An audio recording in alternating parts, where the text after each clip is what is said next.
a esta actividad. La verdad que una actividad diferente en un ámbito que no habíamos abordado con anterioridad, pero que creemos muy importante. Mi nombre es Adriana Borrego, soy directora ejecutiva de la Cámara de Comercio, Industria y Servicio de Caracas, atenta en este espacio para escuchar sus inquietudes, sus preguntas. A través del canal de YouTube tienen disponible el espacio del chat para comunicarse con nosotros y con nuestros expositores del día de hoy. Por ahí estamos muy atentos, los invitamos de nuevo a suscribirse a nuestro canal y a seguirnos en nuestras redes sociales, @Cámara de Caracas en Twitter e Instagram. La verdad que estamos muy contentos de poder compartir con ustedes en este espacio. La actividad de hoy, además, bueno, abordando un tema muy particular que se llama Nociones Básicas del Corporate Compliance, vamos a tener a Milángela Tachón Escopazo apoyándome un poco en la moderación de este espacio. Milángela además ha sido una colaboradora importante en los últimos meses en varias actividades de el Comité de Asuntos Legales que funciona en la Cámara y pertenece al bufete de Alan Aldana y Asociados. Ella es abogado de la Universidad Santa María con especialización en Derecho Privado de la misma universidad y también especialista en procesal constitucional. Nos acompaña hoy porque en el año 2021 obtuvo un certificado profesional en compliance en Madrid. Y creo que es una de las personas que actualmente se está formando y está abordando estos temas como, la verdad que lanzándose en esta área que es tan importante para las organizaciones y que bueno, gente joven que sigue formándose a lo largo del tiempo, ¿no? Además nos va a acompañar dos especialistas en esta área, ya Milángela los abordará y les comentará un poco quiénes son ellos y qué organización, a qué organización pertenecen. Y la verdad que bueno, encantados de tenerlos el día de hoy con nosotros. Esperamos que este sea un espacio productivo. De nuevo, queremos que ustedes se comuniquen con nosotros a través del chat. Este espacio está disponible para que ustedes hagan todas las sugerencias, inquietudes, comentarios. La verdad que esperamos que aprovechen este espacio y que sea de utilidad para todos. Bueno, Milángela, muchísimas gracias por acompañarnos y además por la sugerencia de esta actividad. Tienes la palabra para avanzar en la moderación. Hola, hola Adriana, hola, gracias otra vez por servirnos en este espacio maravilloso. El día de hoy estaremos conversando sobre las nociones básicas del Corporate Compliance. Y bueno, yo estoy en compañía de dos profesionales maravillosos y que, bueno, son miembros y además fundadores de la primera Sociedad Venezolana de Compliance. Conmigo se encuentra Samuel Acuña y Carlos Liendo, quienes son además miembros de la Junta Directiva. Bueno, quisiera iniciar este conversatorio hablando un poquito de la Sociedad Venezolana de Compliance. Esto es un proyecto que empezó a dar sus primeros pasos como tal en el 2019, que se constituye formalmente, pero que venía hablándose, venían ciertas tratativas ya como para el año 2017. Lamentablemente cae el año 2020, pandemia, se paraliza un poco, pero este año ha agarrado mucha, pero mucha fuerza porque este tema viene. Afortunadamente pude asociarme con ellos y bueno, la idea de esta sociedad es ir incentivando, desarrollando actividades para que se dé a conocer la cultura de cumplimiento en Venezuela.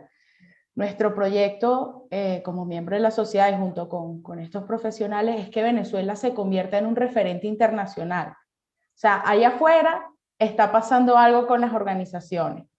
Muchos todavía no lo saben, pero nosotros queremos pertenecer, queremos ser un referente, no queremos estar más excluidos en los capítulos que vaya abriendo la World Compliance Association, entre otras actividades. Bueno, me gustaría presentar brevemente. Samuel es especialista en Derecho Penal Económico. Asimismo, también cuenta con un certificado como profesional de compliance por la World Compliance Association y actualmente es el secretario general de la Junta Directiva de la Sociedad Venezolana de Compliance. Y también nos acompaña Carlos, que ya lo había mencionado, que actualmente es el presidente de la Junta Directiva. Cuenta con un vasto currículo, es auditor y también está acreditado para el ejercicio como oficial de cumplimiento, profesional de cumplimiento. Bueno, dicho esto, quisiera ya avanzar con la presentación de lo que estaremos desarrollando esta mañana.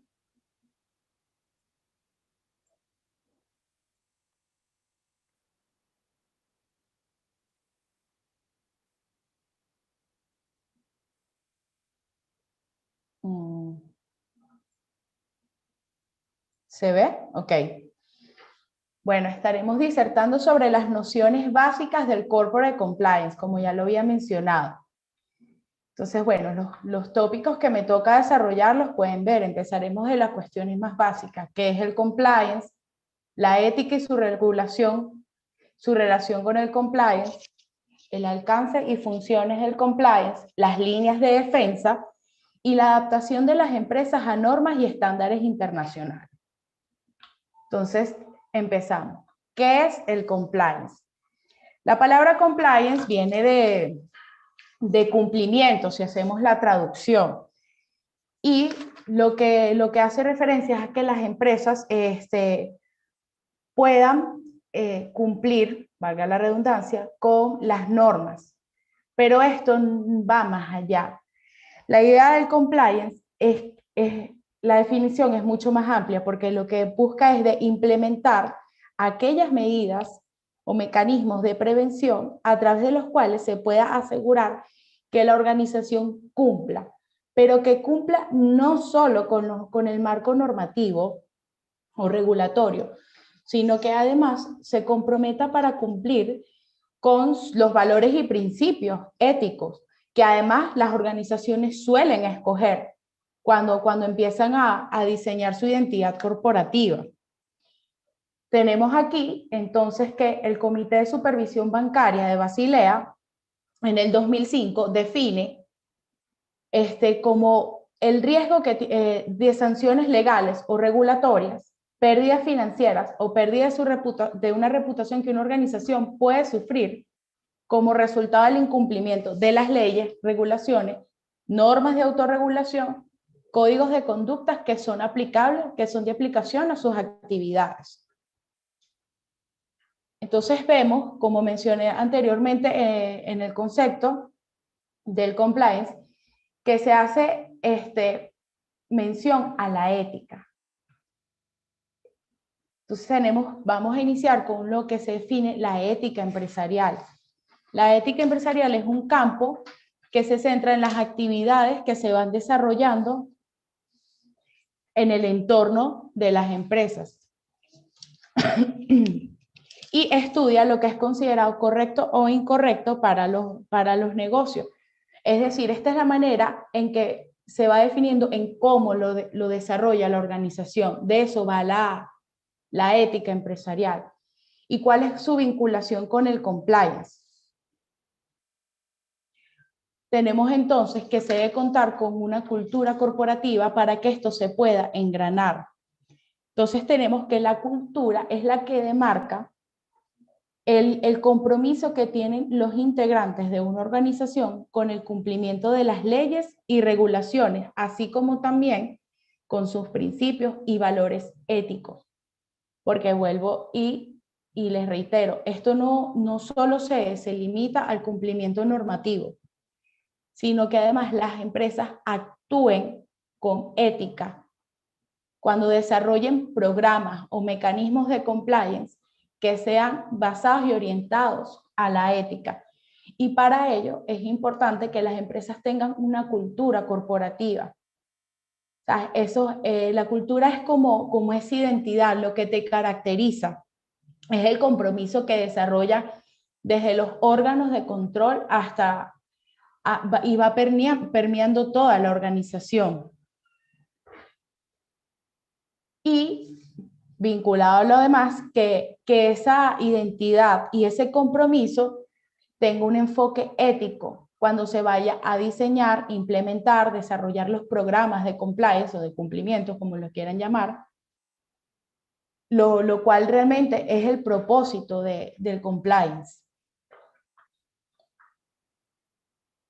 Me gustaría traerles a colación unos casos en los cuales habían de repente programas de cumplimiento, pero no había ética, y el porqué, la importancia de su relación. Tenemos entonces el caso de Enron. Como puede leer, Enron era una empresa que tenía varias líneas de negocios, entre ellas la venta de commodities, de energía, de gas, entre otras. La empresa ya para mediados de los años 90 empieza a presentar dificultades en cuanto al crecimiento económico, el mantenimiento del precio de las acciones y un buen perfil crediticio. Por lo que la junta directiva empieza a adoptar prácticas irregulares en el tema de la contabilidad. Entonces, básicamente, dos de las actividades irregulares que desarrollaron fueron la técnica de contabilidad mark to market, que es contabilidad a valor razonable, en la cual la empresa introducía en la contabilidad la estimación de los contratos a futuro, porque esta empresa se sentía muy optimista. Entonces aquellos ingresos que podían percibir en un periodo de tiempo, los ingresaba de manera inmediata en la contabilidad sin esperar de repente a que el contrato se cumpliera o que en efecto eso ingresara a la empresa. Es decir, inflaban la contabilidad. Y otro de los mecanismos a los que recurrieron fue el uso de sociedades instrumentales, es decir, sociedades de pantallas, en las cuales en apariencia ellos se deslastraban como casa matriz de estas empresas de pantalla o instrumentales, y realizaban operaciones, venta de bienes, activos, en fin, una serie de circunstancias que permitían maquillar la contabilidad. Entonces llega el año 2000 y es lo que empieza el colapso de la empresa. Se empiezan a dar cuenta de que todo lo reflejado en la contabilidad era mentira. Se derrumba la acción, como pueden ver aquí, a $0,30. Solicitan la quiebra porque ya era inminente, y la empresa evidentemente se disuelve y, bueno, cierra. Enron actualmente no existe, que aunado a ello, gracias a este colapso, porque dice que se produjo uno de los más grandes desfalcos en la historia estadounidense, entre otros, sale una ley en la que se impulsa que las auditorías contables deben ser de carácter público para evitar precisamente esto que pasó con Enron. ¿Y por qué les traigo este caso a colación? Porque Enron contaba con códigos de conducta, con códigos de ética, con una declaración de principios y valores éticos, pero que no los llevaron a la práctica. Esto es para reflejar que la cultura corporativa y las prácticas éticas tienen que ir de la mano para desarrollar buenos programas de cumplimiento. Otro caso que de verdad es uno de los mejores casos que he estudiado y en donde la ética sí funciona es en el caso de estudio de la compañía Johnson & Johnson y el caso de Tylenol. En este caso, en Chicago se empiezan a producir una serie de decesos que se le estaban imputando por el consumo del fármaco Tylenol. Entonces, la empresa, en vez de repente seguir con la producción, ¿qué realiza? Empieza a crear un comité de crisis en aras de gestionar la situación que se está suscitando. Retiran todos los envases de Tylenol del área de Chicago, lo cual esto obviamente le produjo pérdidas a la empresa de más de 100 millones de dólares. Y además, actuó con transparencia, le indicó a sus consumidores que por favor no compraran ni adquirieran el producto hasta tanto ellos no determinaran que eran las causas que estaban afectando el medicamento. Dio la cara en todo momento en cuanto a las autoridades, pudo colaborar con el FBI en la investigación, adoptó una política de transparencia, tanto la directiva como el comité de crisis, y cuando finalizó la investigación se dieron cuenta que era por agentes factores externos a Tylenol. Les traigo este ejemplo a colación porque la empresa gestionó la crisis de una manera ética, y si hacemos una comparación entre el ejemplo anterior y este ejemplo, podemos darnos cuenta que Enron no existe, pero Tylenol todavía, Johnson & Johnson y Tylenol como producto todavía se mantienen en el mercado. Entonces, sí ven lo importante de realizar de tomar decisiones y realizar medidas teniendo como norte la ética. Bien, ahora estaré conversando sobre cuál es el alcance y las funciones del compliance. Entonces tenemos que identificar, analizar y evaluar los riesgos. ¿Qué quiere decir esto? Identificar es poder ya tener sobre la mesa cuáles son los riesgos que pueden afectar mi organización. ¿Sí? Una vez que, si es una empresa que se dedica de repente al sector farmacéutico, bueno, tener identificado la normativa que te aplica, todo lo atinente en cuanto a la producción, los órganos que te puedan regular, lo que pueda suceder. Una vez que los tienes identificados, tienen que analizarse y evaluarse. ¿Sí? Porque no basta con que solo sepas cuáles son tus riesgos, sino que tienes que ver, analizar de repente cuál es su impacto, su probabilidad, si es un riesgo muy directo o no es tan directo, para después poder desarrollar una adecuada gestión del riesgo.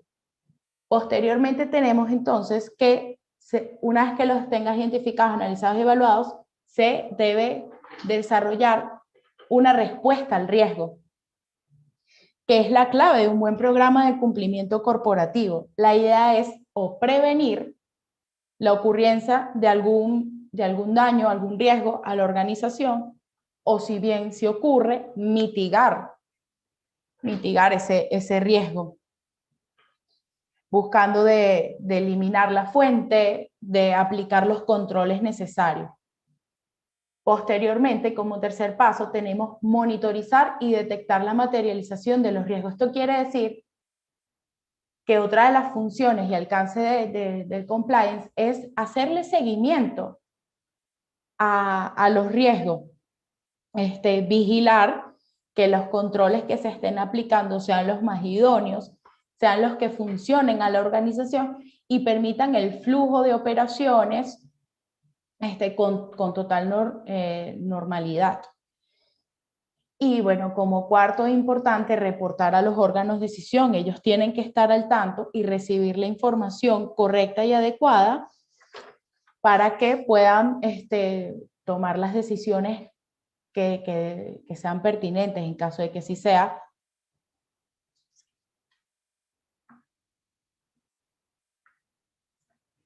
Bien, ahora vamos a conversar sobre las líneas de defensa. Las líneas de defensa son, bueno, como lo ven en la imagen que estoy colocando allí, son aquellas que permiten que la organización tenga un sentido de peso y contrapesos a la hora de que se presenten situaciones. Entonces tenemos que la primera línea de defensa se encuentra constituida por quienes son responsables de las áreas de llevar a cabo los negocios y las actividades propias de la empresa. No forman parte del área de control y son las que corren con los riesgos. Por ejemplo, un ejecutivo de cuenta de un banco quien de repente aprueba transacciones, que está en el día a día, desarrollando las actividades de la empresa. Esa es la primera línea de defensa, ¿sí? Después tenemos como segunda línea de defensa a la función de compliance, que va a ser la que va a ejercer la función de control en cuanto a los riesgos que se puedan presentar en la primera línea de defensa. Después se establece que hay una tercera línea de defensa que está constituida por una auditoría interna, que ella es la que va a chequear y supervisar de manera independiente y que debe reportar a los órganos de administración. Y bueno, se establece además, para los efectos de la doctrina, que existe una cuarta línea de defensa que está compuesta por auditores externos que puedan a su vez auditar la actividad de la empresa, los entes reguladores o supervisores, que también puedan desarrollar un papel de gran envergadura en la estructura de control de la organización. Estas líneas de defensa es sumamente importante tenerlas en cuenta, porque en ocasiones suelen poner el área de compliance como algo muy, muy aparte de la gestión de negocio de la compañía, y eso no es así. ¿Sabes? El compliance, la función de compliance no está deslastrada del día a día de la empresa. Tampoco es la que realiza los negocios. Es importante aclarar. Pero no puede entenderse ni concebirse que el área que ejecuta los negocios va por un lado, el área de compliance vaya por el otro, porque aun cuando tienen diferentes funciones, tienen un mismo fin, que es garantizar la sostenibilidad de la empresa y que todo marche con regularidad. Cada quien esté de acuerdo a su área. Y esto es un punto muy importante por el cual estamos acá desarrollando esta actividad, que es la adaptación de las empresas a normas y estándares internacionales. Bueno, ustedes se preguntarán el por qué se coloca la imagen de un hombre vestido en traje y ya les voy a explicar el por qué. Pero antes vamos a entender lo que es un estándar o un marco de referencia, lo cual es aquella norma que es creada por alguna institución de prestigio a través de un procedimiento regulado, transparente y participativo. Los estándares internacionales ofrecen directrices, lineamientos para desarrollar, ordenar modelos, bien sea genéricos como específicos, de acuerdo al área. ¿Sí? En materia de compliance son múltiples los estándares o normas que se desarrollan. Yo solo les traigo acá algunos de los referentes más importantes. Ojo, repito, no son los únicos, simplemente es para colocar a la audiencia en contexto. Tenemos entonces los marcos COSO, que son los marcos desarrollados y que todavía las empresas implementan. Ellos pueden tratarse bien del control interno o de la gestión de riesgo. Esto por lo general lo aplican las compañías norteamericanas, hay venezolanas también que lo aplican, y ellas van desarrollando una serie de directrices, de lineamientos para que las empresas puedan gestionar, dependiendo cuál aplique, los riesgos de una manera muy óptima y establecer el control interno. Tenemos las ISO, las normas ISO son directrices de gran relevancia a nivel mundial. Tan es así que aun cuando no son normas de obligatorio cumplimiento, entre comillas, ya hay estados que obligan de repente a las organizaciones, instituciones estatales o empresas particulares a implementar sistemas de gestión de ISO, bien sea antilavado de dinero, que es una de las principales, como la que salió recientemente en los sistemas de gestión de compliance. En materia ISO hay múltiples normativas que se puedan aplicar en torno al compliance de acuerdo a la especificidad del programa. También tenemos las las Synthesis Guidelines US, que son ellas nacen en 1991 por parte del Departamento de Justicia de Estados Unidos, y ellas sirven de directrices a los jueces para poder atenuar a las empresas que estén inmersas en delito. ¿Por qué les menciono? Porque todas estas guías o las directrices FCPA, UK Bribery Act, establecen lineamientos como las que les mencioné anteriormente. Esta sí está más dirigida al Criminal Compliance, pero establecen que no solo basta con tener un programa de cumplimiento, tal cual como vimos en el caso Enron, sino que además el programa tiene que ser efectivo, tiene que ser real, tiene que llevarse en el día a día de la organización. Después tenemos, como le dije, la FCPA, que es la que le da nacimiento a todo este movimiento en 1977, porque empieza a es una de las primeras que establece la responsabilidad penal de la empresa. Ya la empresa empieza a verse como un sujeto activo en el derecho penal, susceptible de cometer hechos punibles. Y la UK Bribery Act, que la aplica el Reino Unido, también está en Francia la SAPIM, en España, que es uno de los referentes más cercanos que tenemos, en Italia.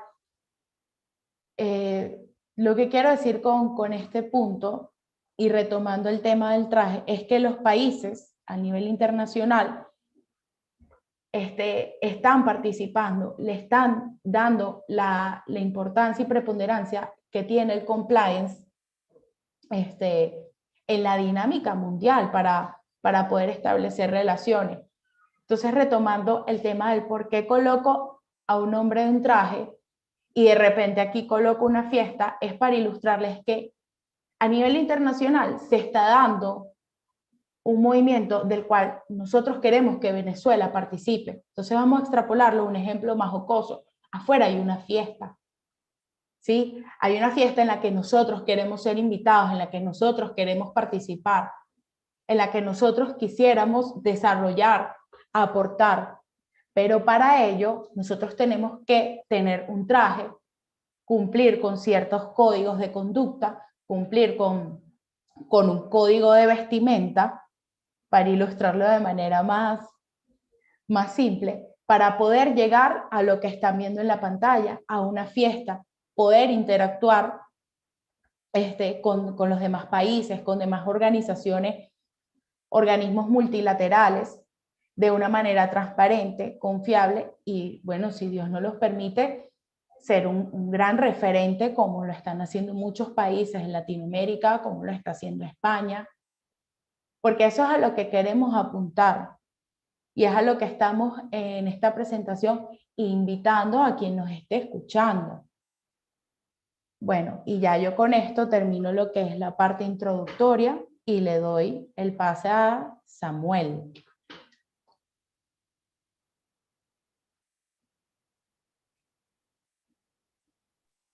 Muchas gracias, Milángela. Muy buenos días a todas las personas que nos están escuchando en vivo por el canal de YouTube de la Cámara de Caracas, y también un saludo para todas aquellas personas que nos van a escuchar en diferido, las que por una u otra razón no han podido conectarse en este momento de forma sincrónica.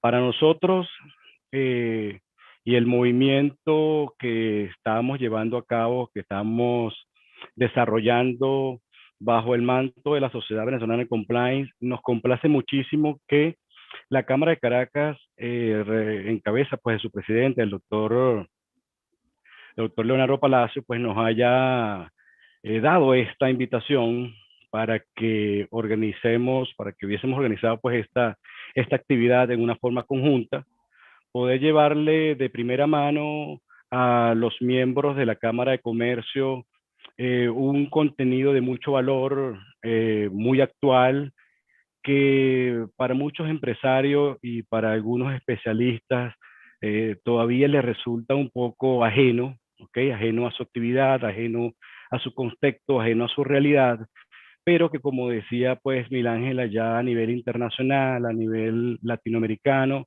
pues ya las instituciones empresariales, ¿okay? Porque hay que hacer muy bien énfasis en eso, las instituciones empresariales pues la están aplicando de una forma muy coherente, es un proceso muy lento, obviamente, pero bueno, ya se están dando los primeros pasos para poder hablar un mismo lenguaje a nivel organizativo, a nivel de aplicación de reglas claras para poder hacer negocios con empresas de otras latitudes. Eh, a mí me toca en esta oportunidad hablar un poco, ya voy a cargar acá la lámina que yo les he hecho. Vamos a ver. Sí les voy a pedir a las personas que están conectadas por YouTube que cualquier tipo de pregunta, incógnita, duda que tengan, pues las hagan saber por el chat. Con mucho gusto se la contestaremos en su respectivo momento. Y bueno, a mí me toca hablar un poco con respecto al compliance regulatorio, ¿no? Compliance regulatorio, hay muchas personas que tienden a creer que es lo mismo el corporate compliance que el compliance regulatorio. Vamos a ver que no es así. El compliance regulatorio es una especie, ¿okay? Es un componente del corporate compliance a nivel general, ¿okay? Que tiene unas características muy especiales que también la vamos a ver, la vamos a abordar. Y bueno, que está dirigido a un contexto empresarial muy bien definido. La actividad empresarial, como lo vemos aquí en esta gráfica, pues tiene un contenido mundial, ¿ok? Hay un movimiento a nivel mundial con el fin de poder establecer unas reglas de juego muy claras para poder hacer negocios con otras empresas en otros estados. Vamos a ver de qué va el compliance regulatorio, qué significa, qué nos estamos refiriendo. Dentro de esta exposición, pues voy a hacer un rewind, pues porque a veces me expando un poco por lo complejo y amplio que es esta materia del compliance. Vamos a tratar de meternos muy bien en el contexto. Les agradezco mucho las preguntas y vamos a terminar pues con unas conclusiones. En este momento, por el chat de YouTube, pueden por favor, si las personas que me pudieran responder esta pregunta, ¿no? Una, dos o tres palabras, pues ¿qué es lo primero que piensan ustedes? ¿Qué le pasa por la mente cuando le hablan de compliance regulatorio? Una o dos preguntas, pues yo no puedo ver su respuesta, pero yo sé que Adriana, que también nos está acompañando acá organizando esta actividad, pues en su respectivo momento nos lo va a hacer saber. Sí me gustaría pues leerlos a futuro o escuchar a Adriana porque es importante saber en qué estado se encuentran los criterios de los empresarios venezolanos con respecto a este tema tan importante. Nosotros, pues dentro de nuestra firma consultora de Índigo Consultores, pues nosotros hemos hecho como un compendio pues de respuestas que a través de las entrevistas que hemos hecho con algunos empresarios nos han dado, ¿no? ¿Cómo ven ustedes? Bueno, mira, en primer lugar, las hemos organizado tomando en cuenta el nivel, algunos niveles de liderazgo bastante altos. Dice, pues, cómo me impactará pues, el compliance regulatorio en mi modelo de negocio, si me va a impedir ser alguien en mi gestión, si me va a poner trabas, si me va a poner una camisa de fuerza.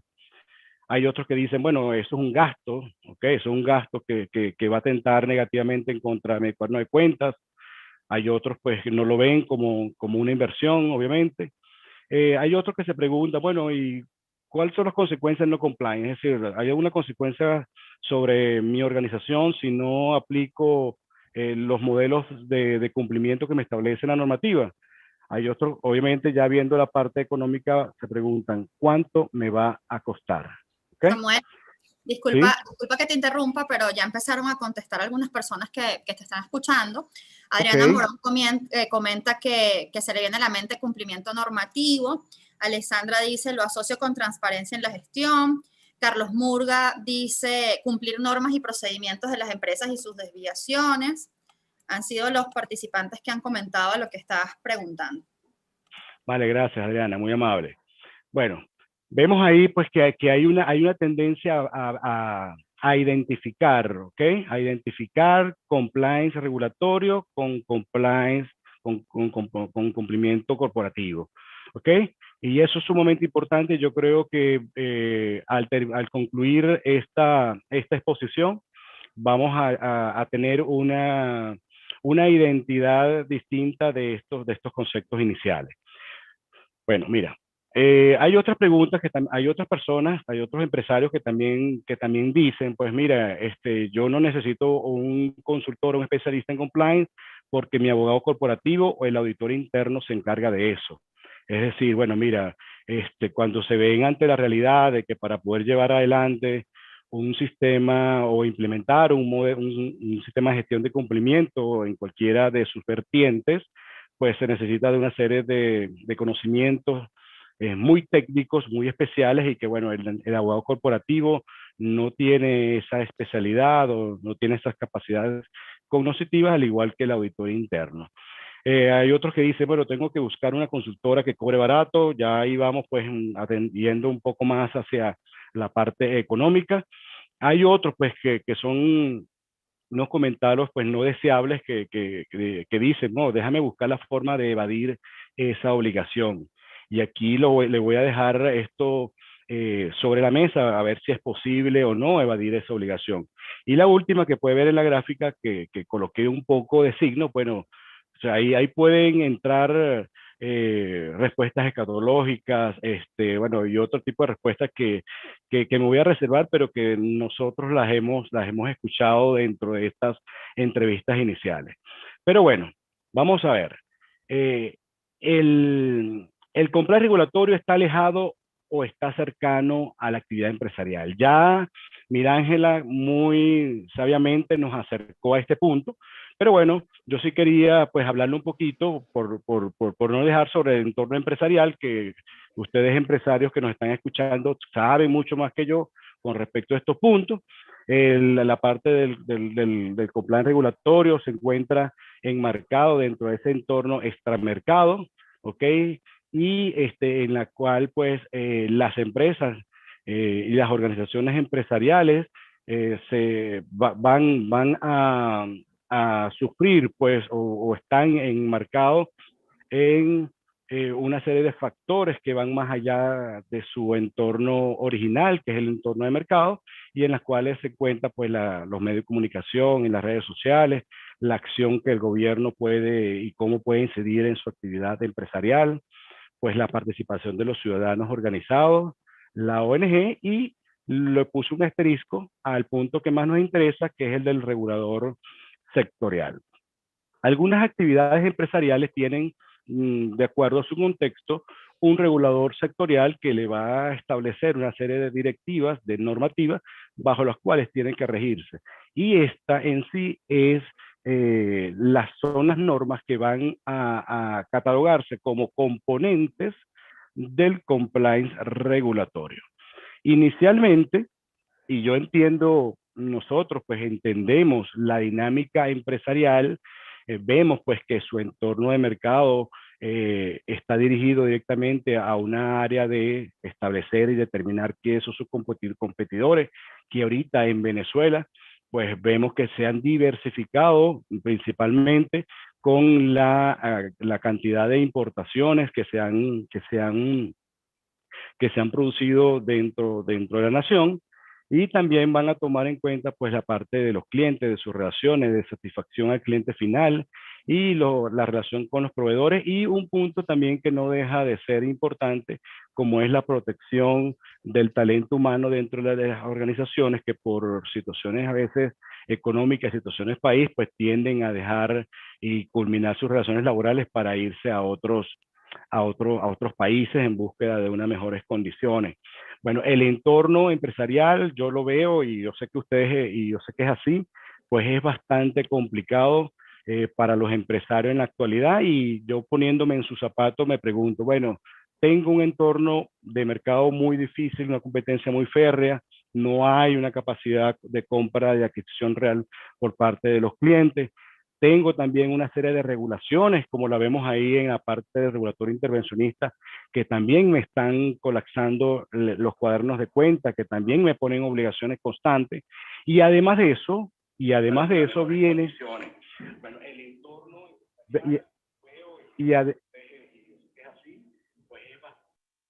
Además de eso, viene pues una serie de normativas que se han estado desplegando dentro del territorio nacional a nivel de normativa de algunos órganos de control que también me están imponiendo una serie de obligaciones para la implementación de sistemas de control, como por ejemplo los que tienen que ver con, con el área de antilegitimación de capitales y financiamiento de terrorismo, que están ahorita muy de moda, que están muy sobre el tapete y de la cual nosotros hemos hablado en otras oportunidades. En los mercados el liderazgo lo es todo y los líderes pues de estas organizaciones tienen que tienen que conducir, diseñar estrategias para poder establecer un marco, vamos a llamarlo homogéneo y organizativo de estos diferentes entornos para poder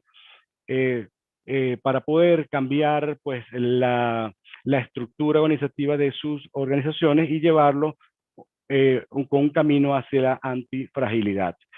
El mundo ahorita está llevando un proceso de cambios.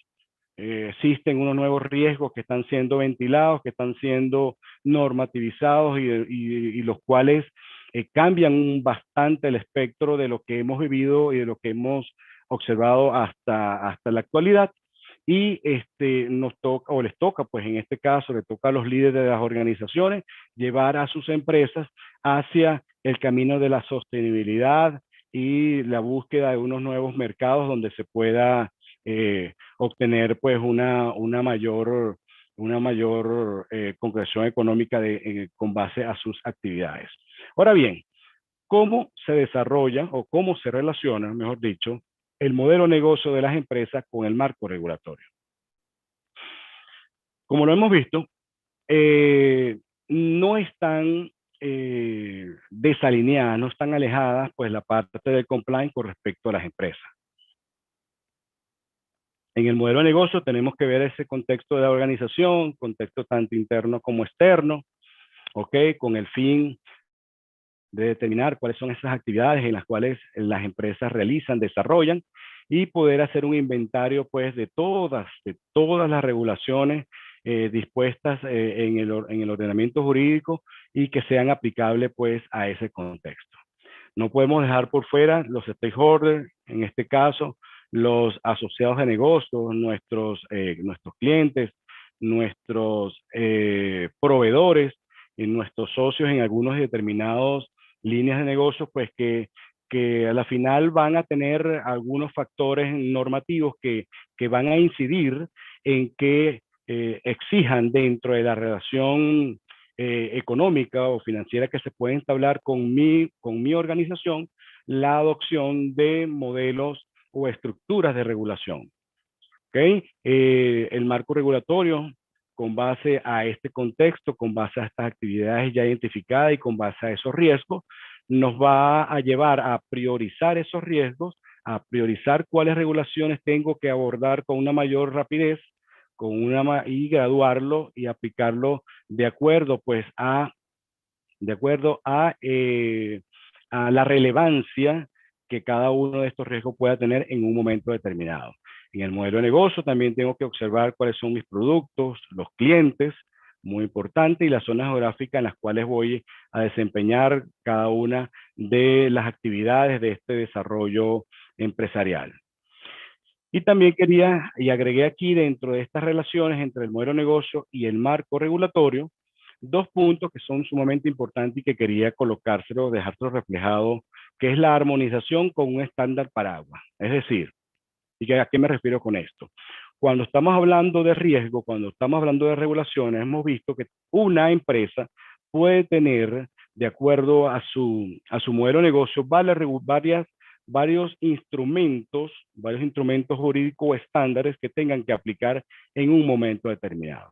Ahora bien, ¿cómo hace una empresa? cómo hace un empresariado, cómo hace una organización para poder armonizar, para poder aplicar todas estas resoluciones, todas estas exigencias en una forma que no contraríen o choquen una con otra. Pues la solución parece complicada, pero está más sencillo de lo que parece. Y es que a nivel internacional, como lo dijo Milángela, existen unos estándares internacionales que pueden aplicarse para poder controlar, para poder supervisar los diferentes riesgos y establecer, darle el tratamiento adecuado y establecer los controles de rigor. En este caso, pues pudiésemos aplicar el estándar Paraguay muy conocido a nivel de gestión de cumplimiento, muy novedoso, como es la ISO 37301, que no tiene más de 4 meses de que fue publicada por la ISO, y que se adapta pues a los diferentes riesgos y a los contextos de las diferentes organizaciones, sin tomar en cuenta que sea pública, privada y el tamaño de las mismas. Entonces, tenemos que para poder aplicar en una forma coherente estos sistemas regulatorios, pues utilizar un estándar que disponga o que nos pueda prever en un momento determinado de las adecuaciones para cumplir con toda esta normativa. Y una última recomendación sería pues disponer de herramientas tecnológicas con el fin pues de tener actualizado, ¿ok? De hacer un seguimiento constante y disponer de los controles y correctivos necesarios a todos los programas que se puedan disponer. Pero bueno, el Estado tradicionalmente o las empresas tradicionalmente tenían una serie de actividades donde contaban con una serie de riesgos. Hemos visto pues que el Estado, por lo menos el Estado venezolano, era muy intervencionista, con una ley de precios justos que todos los empresarios ya conocen y que no vale el caso ahorita conversar.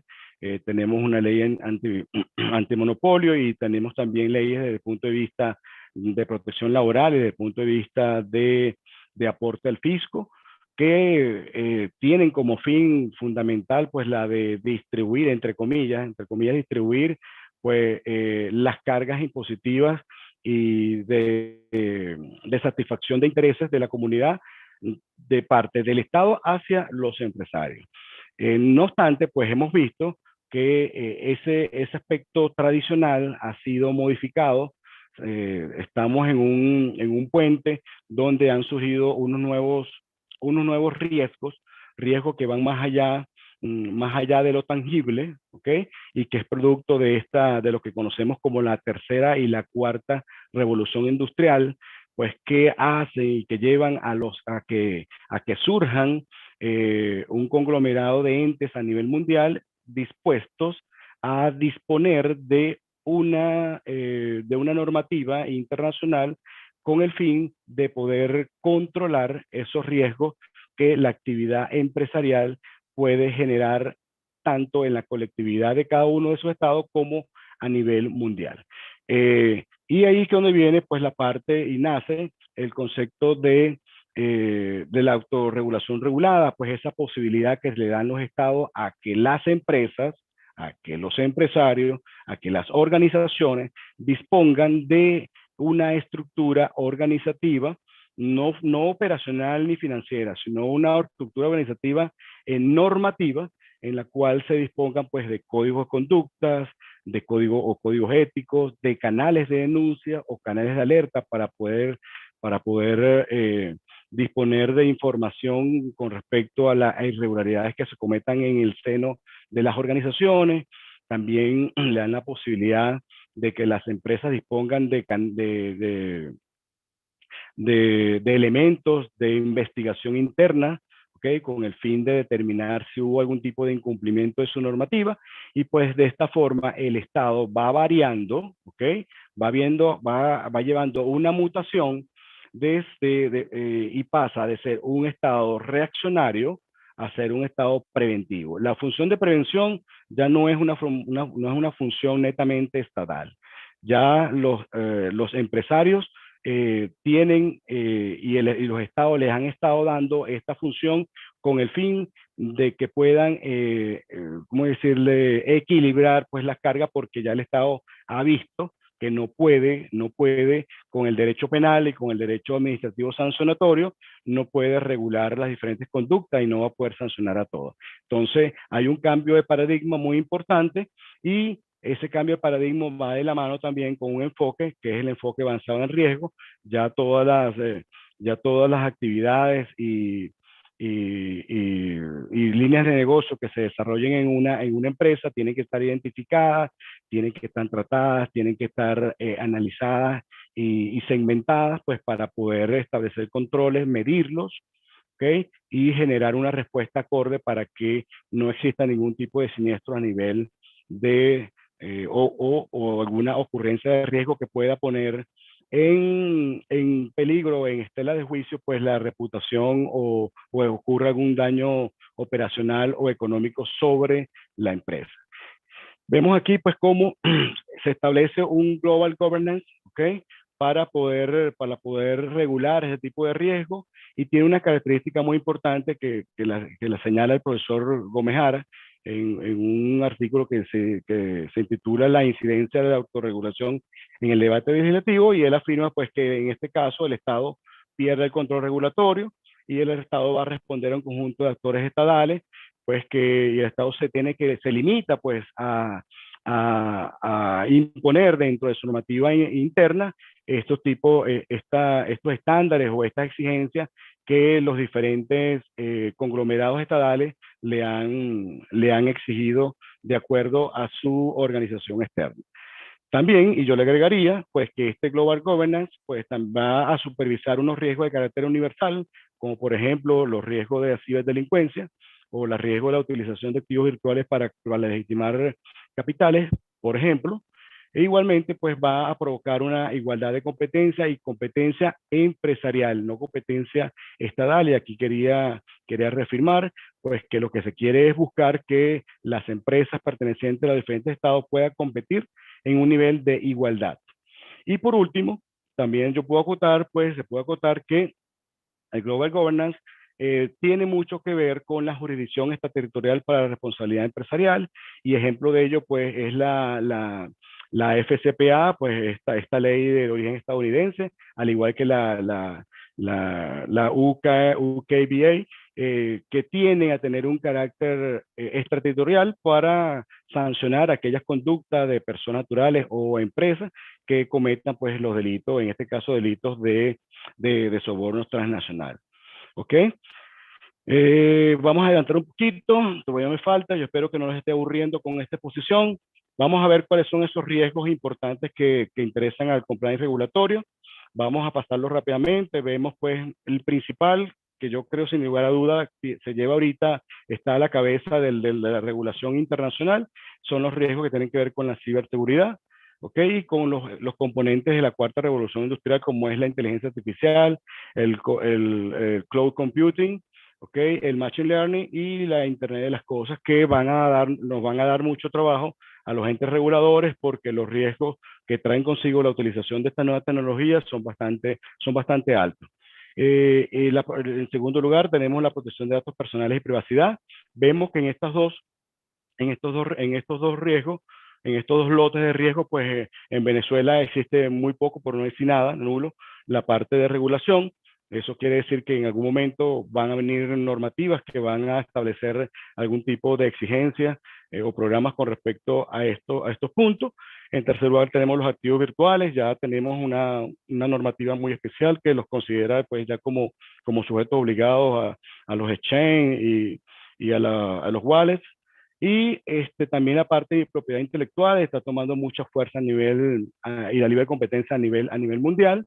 Y tenemos por último, dos segmentos que son muy conocidos aquí en Venezuela: el AML, que es Anti-Money Laundering, que tiene que ver con el lavado de activos, la legitimación de capitales, y que bueno, que ha impactado en los últimos meses ha impactado considerablemente a los empresarios venezolanos, porque bueno, se han puesto en vigencia, han entrado en vigencia o están entrando en vigencia, han sido publicados, algunos no han entrado en vigencia todavía, han sido publicados algunas normativas de carácter sublegal, de rango sublegal, pues que le han establecido, dispuesto una serie de exigencias, de elementos a las corporaciones que tienen que se ven pues en sus actividades de negocio, una mayor, está más propenso pues a ser utilizado para legitimar capitales. Esto es algo nuevo, novedoso para el sector no financiero. El sector financiero ya desde hace muchos años está acostumbrado a los supervisores, a los controles, a los sistemas, pero a nivel de las APNFD, las que son las actividades profesionales no financieras designadas, un concepto que viene del GAFI, pues resulta ser muy extraño. Todavía los empresarios, hay muchos empresarios que no logran entender cómo va esto, hasta dónde lo afecta y si es necesario que lo apliquen, pero que bueno que en Venezuela está con mucha fuerza en la actualidad. Y también como otro punto, otro segmento es el área de la corrupción tanto nacional como corrupción transnacional, que ya tenemos muchas normas vigentes en Venezuela desde hace muchísimos años. Nosotros ratificamos y suscribimos la Convención contra la Corrupción y tenemos otro tipo de instrumentos que nos llevan a la obligación de combatir este flagelo que atenta en contra de las instituciones y de los sistemas económicos mundiales. Y hay otros temas, hay otros puntos interesantes desde el punto de vista de criminal compliance, que es la delincuencia organizada transnacional. No le perdamos el ojo a esto, porque seguro que van a venir nuevas modificaciones de leyes, y también la parte del fraude y la evasión fiscal, que a la postre estos tres delitos, corrupción, fraude y evasión fiscal, y obviamente todos los demás delitos de delincuencia organizada, tienen una relación muy estrecha con la legitimación de capitales, porque van a ser, pues, la mayoría de las veces es la fuente o el delito de referencia del cual se van a obtener estas ganancias ilícitas. Estos, desde mi percepción, y lo más probable es que me haya faltado alguno, que seguro ustedes podrán tener algún tipo de ideas, pues, y que los invito a que lo coloquen por el chat, pueden ser los aspectos regulatorios que más preponderancia tienen a nivel regional, por lo menos a nivel regional. Ahora bien, los invito nuevamente pues a que hagan sus preguntas por el chat, sus comentarios, son bienvenidos todos. No tenemos ni pretendemos tener el dominio de la verdad. Estos son apenas opiniones, conocimientos y conclusiones de muchas cosas que nosotros hemos aprendido en los últimos años, y que bueno, que lo estamos vertiendo que en una forma sistemática para, bueno, traérselo de primera mano. Ahora bien, como todas las regulaciones, como todos los compliance, todos los diferentes eventos de compliance, tienen algunas características. Vamos a ver cuáles son los aspectos más relevantes que tienen el compliance regulatorio en sí. Podemos establecer, y yo asumo toda la responsabilidad de lo que voy a decir acá, porque esto no lo vamos a conseguir en ningún libro, o por lo menos de esta forma. Pues vemos que el compliance regulatorio tiene un control y supervisión, lo detenta un órgano del Estado, ¿ok? Y aquí quiero volver nuevamente al punto y ratificar. Recuerde, el compliance regulatorio apenas es un segmento dentro del compliance, del corporate compliance o del cumplimiento corporativo. Esto tiene unos elementos, una parte muy esencial, que son estas que estoy aquí estableciendo. Entonces, el compliance regulatorio tiene un órgano del Estado que detenta el control y la supervisión. Puede ser un ministerio o puede ser una superintendencia en el caso de Venezuela. Establecen en su normativa unos requisitos mínimos que deben cumplir los programas. Vemos cada uno de los programas, por ejemplo, ahorita lo que tienen que ver con AML, que están sobre la palestra, siempre se establecen dentro de su articulado como esta característica, que son mínimos. Puede el órgano, en este caso el órgano empresarial, que detenta la función de cumplimiento, establecer otros tipos de controles adicionales, y eso es totalmente válido desde el punto de vista de la norma.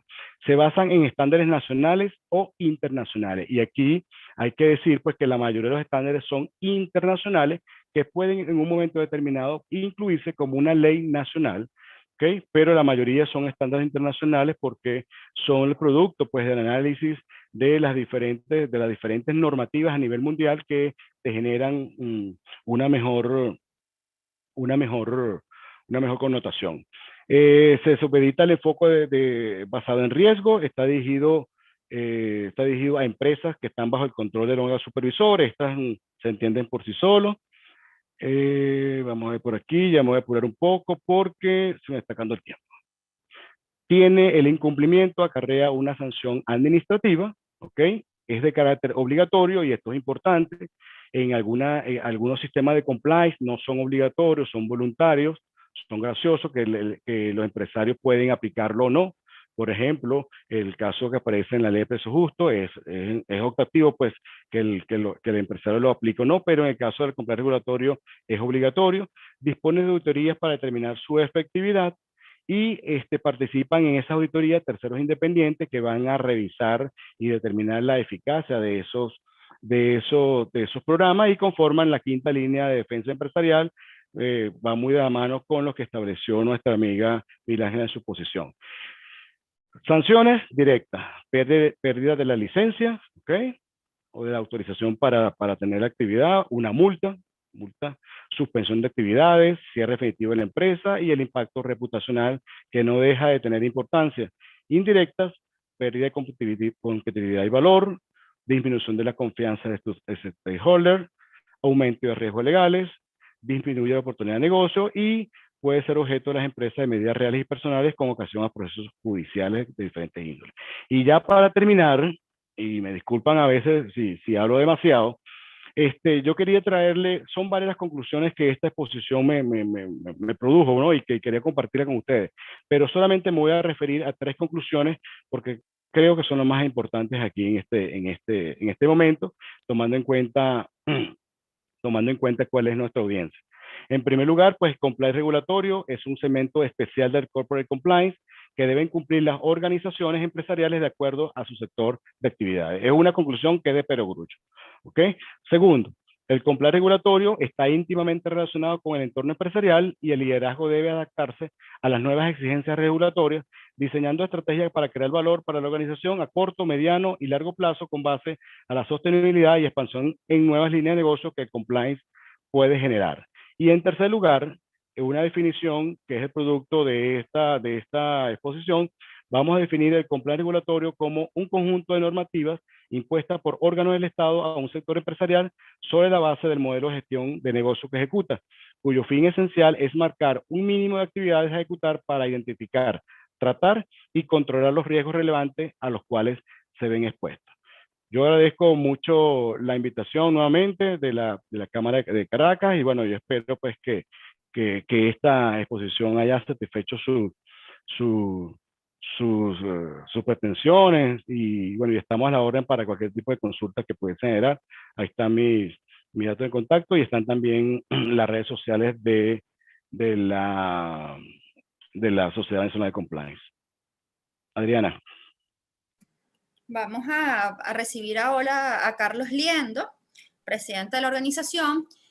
Aproveché y Samuel, y en el espacio del chat del Zoom, acabo de escribirte una pregunta que formula Adriana Morón. Al final, si quieres, la puedes responder, pero para que sepas que ya tenemos una pregunta y que está disponible para su respuesta al final de la intervención de Carlos. Gracias, Adriana. Bueno, muy buenos días, tengan todos. Ante todo, muchísimas gracias por la oportunidad a la Cámara de Caracas, al doctor que la preside. Estuvimos conversando un buen rato con él hace unos días y bueno, se estuvo preparando esta situación. Adriana nos ha tratado maravillosamente bien. Creo que tanto Milángela como Samuel han abarcado prácticamente bastante lo que es el tema del compliance corporativo y sobre todo la temática que nos aborda aquí en Venezuela. Yo en conversaciones previas con la Cámara de Caracas se me pidió que aterrizar un poquito todos estos conceptos, ¿no? Y desde la vivencia, desde la experiencia obtenida a través de mi persona, disculpe que hable en primera persona, a través de mis colegas, mis amigos, de mis socios, hemos ido obteniendo. Y nosotros estamos, quien les habla, desde casi el 2016 en esta tarea titánica, de verdad evangelizadora, sobre todo aquí en Venezuela, porque si bien es cierto que el tema del compliance no es un tema ajeno al país, lo asociamos directamente con el tema del compliance financiero. Y entonces, cuando nos hablan de compliance, nos vamos directamente y pensamos en el sector bancario, primeramente, después nos vamos al sector valores y nos vamos al sector seguro, que englobamos como el sector financiero. Pero cuando tocamos el tema del compliance corporativo, no financiero, como lo hemos denominado en algunos, es donde se empieza a complicar el tema. Y yo les voy a tocar el punto. Yo vengo, como digo, a aterrizar las ideas y las conclusiones de mis antecesores, en el sentido de que no me voy a ir a la parte académica, no me voy a ir a la parte intelectual, me voy a ir directamente a la parte vivencial. Y por eso es que no voy a presentar láminas, ni voy a hacer como una especie de confesión, de conversatorio, de lo que es echar un cuento de lo que son mis experiencias vividas y de lo que yo me he conseguido en el trajinar de todos estos años y en lo que yo considero que, y hemos llamado a algunos colegas, los mitos del compliance, ¿verdad? Lo que mucha gente, el empresariado e incluso muchos sectores del gobierno a veces lo piensan igual, porque no tenemos una cultura de cumplimiento en Venezuela, muy lamentablemente. Desde hace tiempo comentaba incluso con Milángela hace unos días, que lamentablemente Venezuela pues ya no está suscrito a las normas ISO, por ejemplo. Yo me acuerdo de en mi época, nosotros veíamos empresas que decían que tenían normas, estaban certificadas con normas ISO 9000, después ISO 9001, que son las normas de gestión de calidad, y decíamos, wow, esta empresa tiene un nivel de confianza elevado, es una empresa que debe tener unos procedimientos de líneas de producción interesantes, porque están certificadas en ISO 9001, que es gestión de calidad.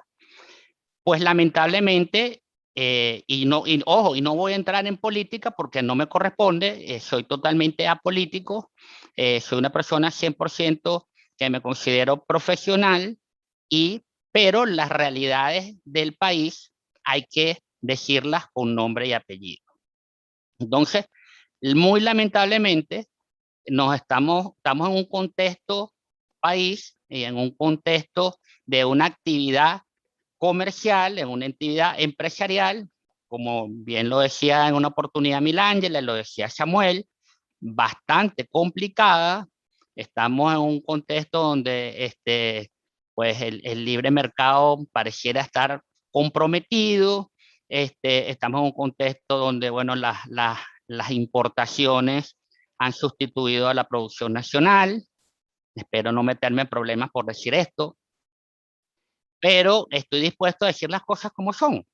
Y yo creo que a mí el doctor Leonardo Palacios me pidió, me dijo en una oportunidad que estuvimos conversando, me dijo, Carlos, yo necesito que tú aterrices en la realidad al empresariado venezolano. Y bueno, pareciera que me tocó en la parte un poquito complicada de este tema.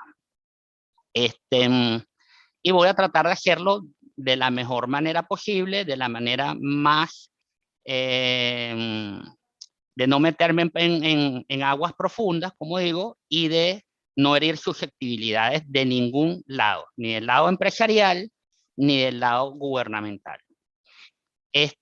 vamos a empezar por lo que yo, disculpen una vez más, insisto, que hable en primera persona, pero en principio yo, y después he ido conociendo experiencias de colegas y de amigos, incluso de miembros de la Sociedad Venezolana de Compliance, que han ido a visitar potenciales clientes, empresarios, a darle una orientación, a darle una consultoría sobre el tema del compliance, y se han conseguido con que han chocado, como llamo yo, con el muro de Berlín o con la muralla china. Esto es una realidad, señores, lamentablemente, y disculpe que lo diga, pero es la verdad. Insisto, creo que me tocó el trabajo sucio en esta exposición, pero lo hemos denominado mitos del compliance. ¿Qué nos hemos encontrado en estos mitos del compliance? Nos hemos conseguido, como por ejemplo, en una empresa de telecomunicaciones importante, y les voy a poner ejemplos, disculpen, les voy a poner ejemplos vivenciales directos, que no me los contó nadie, yo los viví. Y en algunos otros casos me los han contado personas muy serias.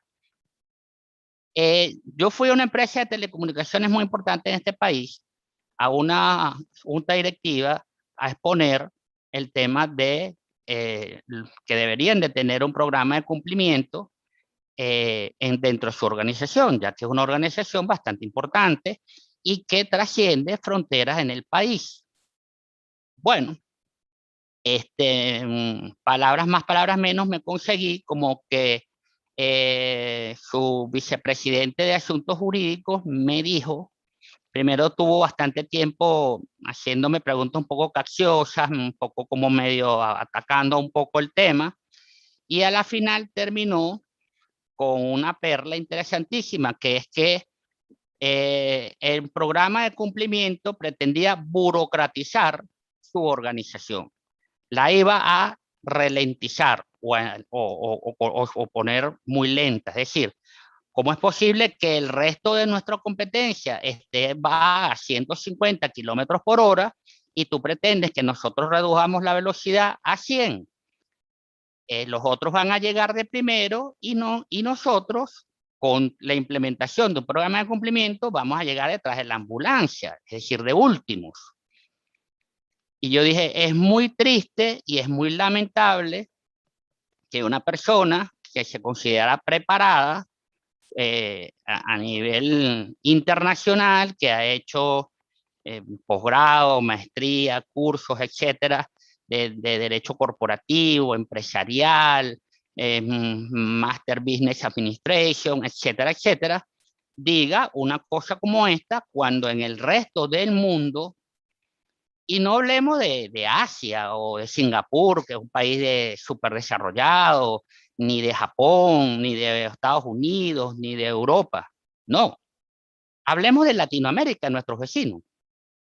La mayoría de nuestros países vecinos latinoamericanos han adoptado este tipo de herramientas. Han adoptado el compliance, han adoptado las buenas prácticas, ha adoptado el buen gobierno corporativo, ha adoptado la ética. Lo decía, creo que Milangela en el principio de su exposición. Señores, la base fundamental, la piedra fundacional de esta situación, de que un programa de cumplimiento, de que una empresa sea perdurable en el tiempo, que sea realmente valiosa, que sea confiable, quizás me estoy adelantando a los beneficios, que más adelante voy a hablar de lo que da el compliance, es que tenga ética, principios y valores fundamentales dentro de la organización, y eso debe ser un efecto cascada que debe empezar desde la más alta dirección de la empresa o de las organizaciones, como son las juntas directivas, sus dueños, directores generales, gerentes generales, etcétera, etcétera. Si eso no se lleva a cabo de esa manera, va a ser un fracaso. Va a ser un total y absoluto fracaso, porque lo principal es que el resto de la organización perciba y vea que su cabeza, su junta directiva, ¿verdad?, está comprometida con la ética, con los valores, con las buenas prácticas dentro de su organización. Y eso permea hacia abajo. Si es al contrario, no hablemos. De verdad que no digamos más nada, porque va a ser un grave y rotundo fracaso y no va a servir de nada. Hablamos también, lamentablemente a veces nos conseguimos, y disculpen, yo no quiero herir susceptibilidades, pero yo estoy hablando con lo que yo me he conseguido y con la realidad y lo que a mí me sugirieron que dijera. Y en las cosas hay que decirlas por su nombre. También me he conseguido con organizaciones que me dicen, oye, mira, Carlos, vamos a hacer una cosa, hazme un compliance ahí rápido de un par de semanas, cumplimos con el objetivo, con uno de los requisitos que nos pide algún socio de negocio, algún colaborador, algún proveedor internacional, etcétera, etcétera, dependiendo de la negociación que vayan a hacer. Eso también lo voy a decir más adelante en los beneficios que desmontan estos mitos del compliance. Y entonces lo que llaman el fake compliance, los americanos, o el paper compliance, es decir, programas de cumplimiento corporativo de mentira, es un copy-paste, nos vamos a Google y buscamos el más bonito, el que nos guste más, el que tenga colores más simpáticos, y nos los adaptamos más o menos a nuestra actividad y contexto de nuestra organización y decimos, wow, mira, aquí tengo mi código de ética. O mira, aquí tengo mi programa de cumplimiento. Maravilloso. Y cumplí con mi obligación de tener un programa de cumplimiento. Señores, déjenme decirles que eso es comida para hoy y hambre para mañana. Y me disculpan lo escatológico y quizás lo coloquial. Pero es la realidad. El compliance debe ser un traje a la medida de la organización. Cada organización debe tener un compliance independiente. Pueden tener la misma actividad económica, pueden tener contextos similares, pero nunca puede ser igual un programa de cumplimiento de una farmacéutica, por ejemplo, con otra farmacéutica. Los dos venden productos farmacéuticos, los dos venden medicina, los dos venden equipos médicos, etcétera. Pero el contexto y la actividad de cada una de sus organizaciones son diferentes. Y pareciera mentira, pero teniendo la misma actividad comercial, los riesgos que nos vamos a conseguir en cada una de esas organizaciones son diferentes. Por eso que es importante, es muy importante en principio, conocer el contexto y la actividad de la organización para luego abordar los riesgos. Riesgos inherentes, riesgos residuales, como decía también Milángela, entonces elaborar un mapeo de riesgo utilizando alguna fórmula de impacto, probabilidades, y lo que esto va a generar. Evidentemente, por ejemplo, no es lo mismo que en una constructora vayamos a decir, oye, yo tengo un riesgo de tráfico de órganos. No, evidentemente ese riesgo es bastante bajo. Nunca es nulo. No existen los riesgos cero. El riesgo es muy bajo, pero hay siempre un riesgo, por más ridículo o mínimo que a nosotros nos parezca. Pero una constructora pudiera tener un alto riesgo de soborno, corrupción, sobreprecio, en el área de compliance penal. No hablemos de protección laboral, etcétera, etcétera. No quiero extenderme más allá porque entiendo que mi participación en este momento es del compliance penal. Entonces, nos conseguimos con este tipo de cosas. Nos conseguimos con que no vas a colocar un policía dentro de la organización. Tú te vas a convertir en un policía dentro de esta organización y nos vas a mantener vigilados y nos vas a coartar los movimientos, porque lamentablemente, muy lamentablemente, discúlpeme que voy a decir esto, no quiero una vez más herir susceptibilidades, hemos mutado porque entiendo que el país así no los ha, prácticamente nos ha obligado a ello. hemos ido mutando hacia los caminos verdes, hemos ido mutando hacia los atajos, hemos ido mutando a la inmediatez, hemos ido mutando a la supervivencia o a la sobrevivencia, y es entendible. Créanme, señores, que es entendible. Pero esto no da una larga vida. Eso no es perdurable en el tiempo. Eso no genera confianza dentro de una organización. Eso no nos va a permitir ser una organización, una empresa seria y ser empresarios serios. Y no nos va a permitir, sobre todo, trascender fronteras. Porque yo creo que todo empresario, así como uno profesional quiere trascender fronteras y buscar la internacionalización, yo creo que todo empresario también busca más o menos lo mismo, o por lo menos consolidarse en su país y ser un referente. No que digan que nos fuimos por los caminos verdes, que estamos buscando prebendas, que hay tráfico de influencia, etcétera, etcétera, etcétera. Entiendo que hay que sobrevivir. Entiendo, aquí no hay caperucitas rojas, ni monjes Shaolin, ni somos hermanitas descalzas de la caridad, no. Entiendo perfectamente que hay formas y que tenemos que mutar de alguna u otra manera en sobrevivir al contexto país. Pero una cosa es sobrevivir al contexto país y otra cosa es pasarnos al lado oscuro de la fuerza, como dicen esta célebre saga de las Guerras de las Galaxias. Entonces, no hemos conseguido, ojo, esto me lo han dicho a mí en mi cara. No es que yo lo estoy inventando, lo saqué de un libro, no. Esto lo he vivido yo en el transcurrir de estos años.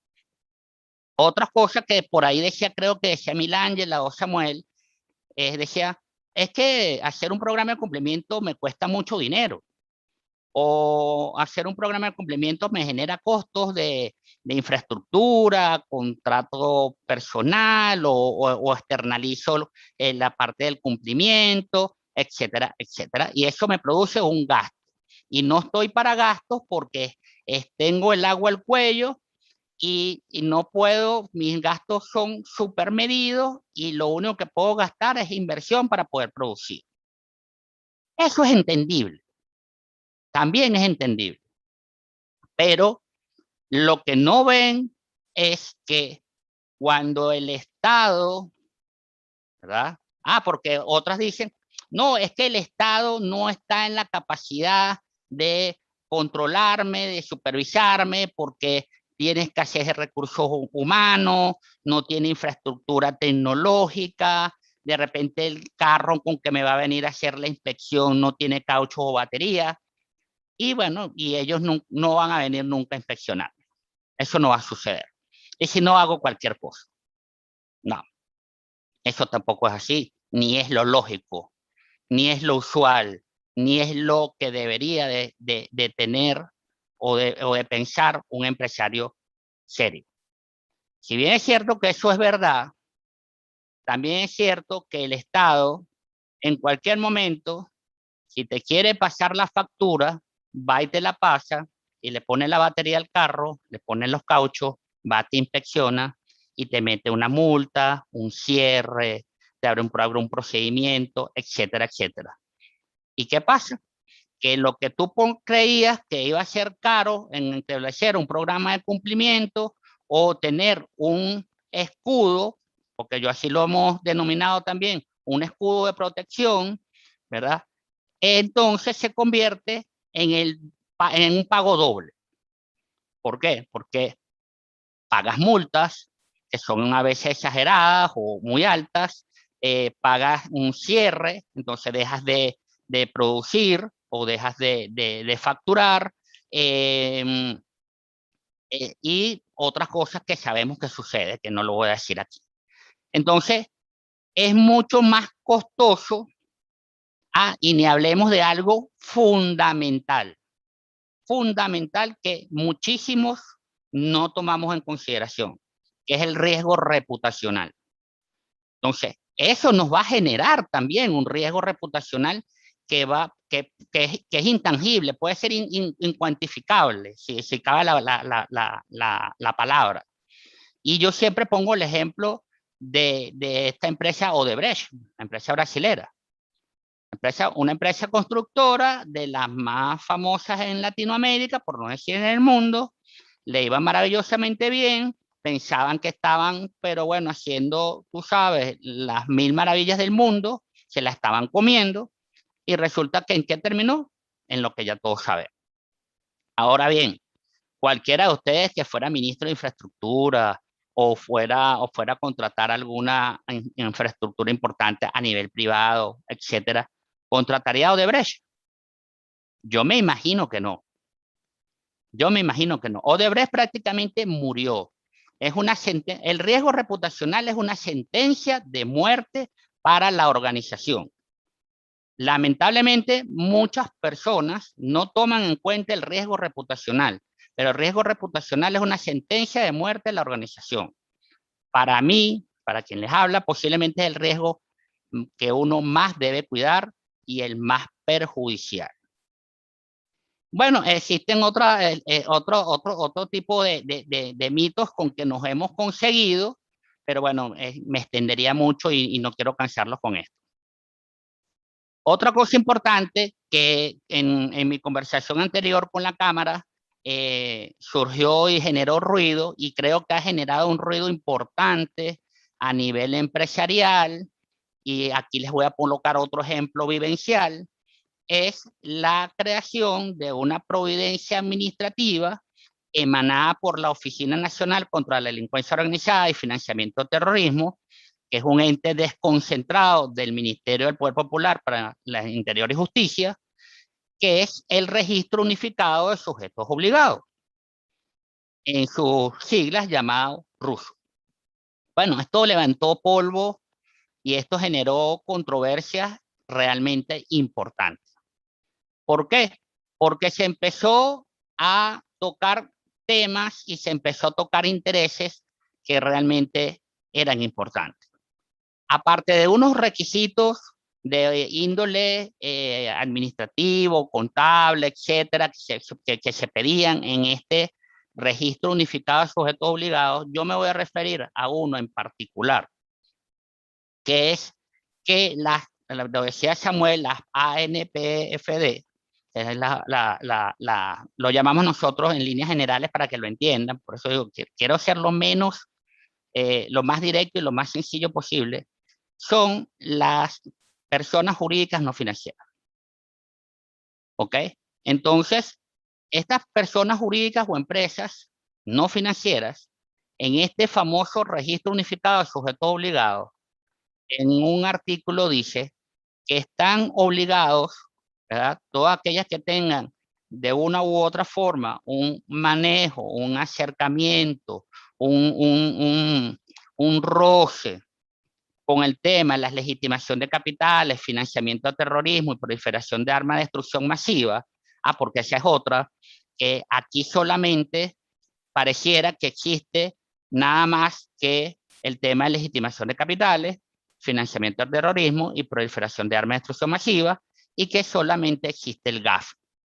Hablando del GAFI, por cierto, todo esto viene porque el Grupo de Acción Financiera Internacional, que significa el GAFI, que es uno de los órganos internacionales más prestigiosos y que es el principal, el paladín de la lucha contra la legitimación de capitales, financiamiento del terrorismo, ya incorporado criptoactivos, corrupción, etcétera, etcétera, resulta ser que viene la cuarta ronda de evaluación mutua a finales de este año y tiene a más de uno corriendo. Y por eso es que ustedes ven que han salido algunas de estas providencias o resoluciones y han ido adecuando un poco el tema a la lucha contra la legitimación de capitales. Pero no solamente es la legitimación de capitales. Si ustedes leen bien el registro unificado de sujetos obligados, se van a dar cuenta de que al final dice que deben de tener un oficial de cumplimiento debidamente capacitado y acreditado por el órgano rector o por el ente de control, ¿verdad? Los entes de control los encontramos en el artículo 7 de la Ley Orgánica contra la Delincuencia Organizada y Financiamiento Terrorista. Entonces, dice legitimación de capitales, financiamiento del terrorismo, proliferación de armas de destrucción masiva y otros delitos. Ojo, mucho ojo y mucho cuidado con esa pequeña frase que dice y otros delitos, porque eso y otros delitos pueden ser delitos de índole económico, delitos de índole de delincuencia organizada o de otros delitos dependiendo de la actividad comercial, económica, del contexto que tenga nuestra empresa o organización. Entonces, que tenemos que tener mucho cuidado con eso porque ya es una obligación que está estableciendo el órgano rector, que es la ONDOF. Una vez más indico, Oficina Nacional contra la Delincuencia Organizada y Financiamiento Terrorista. La ONDOF le dice a los órganos o entes de control que están establecidos en el artículo 7 de la Ley Orgánica contra la Delincuencia Organizada, entre los cuales voy a citar dos, son muchos, pero voy a citar dos, sobre todo que ahora estamos hablando de nuestra audiencia del sector empresarial. El Ministerio de Industria y Comercio, o Ministerio de Industrias Básicas, etcétera. La verdad es que como le han cambiado tanto el nombre, pero es el ministerio al cual corresponden o están adscritos la mayoría de los empresarios o comerciantes. Está también el Ministerio de Turismo. Y es aquí donde me quiero detener porque quiero colocar otro ejemplo vivencial. La ONDOF, ¿verdad? En teoría, le dice a todos estos entes u órganos de control que deben oficiar a estos, digamos, personas a su cargo que se pueden denominar sujetos obligados, posiblemente, ya con esta providencia, pero digamos que personas que tienen a su cargo o bajo su control, ¿verdad?, que deben cumplir con una normativa que establece el ruso. Resulta ser de que en el sector turismo lo acató y el sector turismo realizó una providencia donde le dice a todos sus operadores turísticos, entre ellos por supuesto hoteles, que deben de cumplir con tales y tales y tales características. Bueno, resulta ser de que los hoteles, si ustedes van a algún hotel, ¿verdad?, y que les diga, señores, ustedes tienen que cumplir con oficial de cumplimiento, ustedes deben de tener un programa de cumplimiento, etcétera, etcétera. Le dicen, bueno, vamos a tomárnoslo con calma, vamos a ver qué sucede, vamos a ver cómo va todo, etcétera, etcétera. ¿Cuál es mi recomendación? Mi recomendación, señores, es que lo hagan porque va a darles mucho rédito, les va a dar muchos beneficios, le va a generar múltiples oportunidades de tener una empresa sana, de tener una empresa que ustedes van a conocer mucho mejor, que van a detectar oportunidades y fortalezas que quizás ustedes no han detectado, de que van a cumplir con las buenas prácticas corporativas, etcétera, etcétera. Háganlo. Vamos a contribuir todos y cada uno de nosotros a generar un mejor país, a generar mejores prácticas y vamos a predicar con el ejemplo de que sí se puede tener una mejor situación. ¿Ok? También hablamos, como me corresponde hablar un poquito también del compliance penal corporativo, me gustaría hablar de la ISO 37001. La ISO 37001 es una ISO que habla básicamente sobre el soborno, pero no solamente es el soborno, se aplica para el soborno, para la corrupción, incluso en sus recomendaciones para legitimación de capitales, fraude, etcétera, etcétera. Tan es así que los españoles tienen una UNE ISO 19601 que la establecieron como compliance penal corporativo y es básicamente una copia de la ISO 37001. Es decir, esta ISO 37001 yo recomiendo que sea aplicada en las empresas porque va a generar todo un conglomerado y todo un programa que va a determinar y va a mitigar los riesgos penales dentro de su organización. Que al fin y al cabo, el empresario es el principal interesado en que su organización no se cometan delitos por terceras personas, porque si bien es cierto que esos delitos pueden ser a motus propio, también puede ser cierto que esos delitos puedan ser cometidos por terceras personas, empleados, y nos puedan generar algunos problemas, y nosotros empresarios o cabeza de empresa no lo sabemos. ¿Ok? Y esto pudiera ser, ahorita no está determinado como tal, como está en otros países, como está en España, como está en Argentina, como está en Chile, como está en Perú, como está en Colombia, de una responsabilidad penal de la persona jurídica, una responsabilidad penal empresarial, pero con este nuevo, pareciera que hay algunos cambios que vienen de índole normativo, de marco legal, de Estado de Derecho, que pudiesen entrar a jugar en el ámbito venezolano. Entonces, la ISO 37001 es una ISO muy importante que deben de tomar ustedes en cuenta. Ya lo había dicho Samuel y Milangela. Están los sistemas COSO, que también es muy utilizado en las empresas, sobre todo en el tema de gestión de riesgos. Está la ley de prácticas corruptas en el extranjero, que la verdad que ha hecho su trabajo, y es donde se origina básicamente, como decía también Samuel y Milangela, la responsabilidad penal de la persona jurídica. Y hay un sinnúmero de normativas internacionales, ¿verdad? Que si nosotros empresarios queremos salir del ámbito territorial, queremos queremos internacionalizarnos, vamos a tener que tener este tipo de normativas dentro de nuestras organizaciones. Y pasa mucho, de hecho, les puedo poner por otro ejemplo, pasa mucho con el tema de las empresas exportadoras. Tenemos un cliente que es una empresa exportadora importante de alimentos, que estamos en conversaciones porque ellos quieren exportar, y una de las cosas que le piden para exportar es tener un programa de cumplimiento corporativo, sobre todo un criminal compliance, un compliance penal.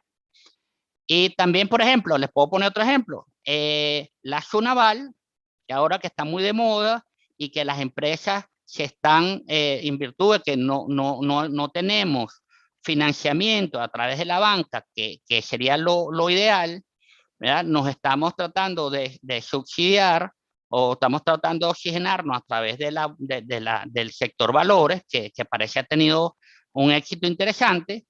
En el sector valores necesitamos un sistema integrado de administración de riesgos, un CIAR.